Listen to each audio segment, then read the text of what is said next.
J'ai eu l'occasion d'être invité par Frédéric Aziza récemment sur Radio Judaïka. Alors, comme je suis toujours sans note et que je fais confiance à ma mémoire me trahit parfois.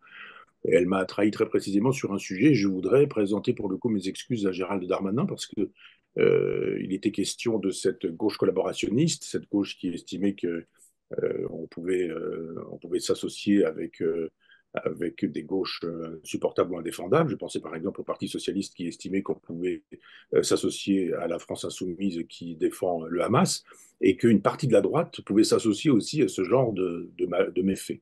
Et j'avais donné quelques noms et celui de Xavier Bertrand qui en fait vraiment partie, celui d'Edouard Philippe, le maire du Havre, qui en fait vraiment partie, et celui de Gabriel Attal, qui en fait vraiment partie.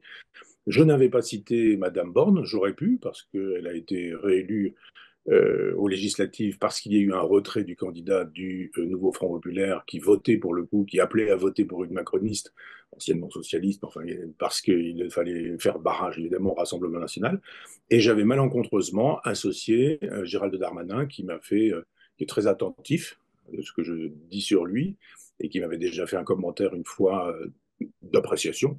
Il disait que, enfin, je ne vais pas dire ce que je redisais, ça lui déplaisait, c'est pas utile de recommencer sur ce sujet-là, mais ça n'était pas fautif. C'était un jugement que je formulais sur lui, sur sa personne et sur son trajet. Il me dit, vous recommencez en disant une chose fausse, etc. Alors bon, je parle de la deuxième chose. Oui, il était faux de ma part de dire qu'il avait fait partie de ceux qui appelaient à voter pour le nouveau Front populaire pour faire barrage au Rassemblement national. Dont acte, c'est tout à son honneur.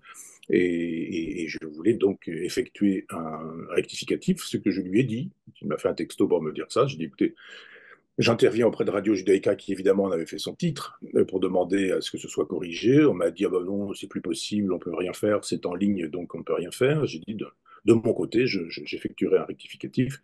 Donc voilà, le rectificatif est fait. On peut reprocher un certain nombre de choses à Gérald Darmanin, mais sûrement pas de s'être associé au Nouveau Front Populaire pour être élu ou réélu. Donc un bon point pour Gérald Darmanin.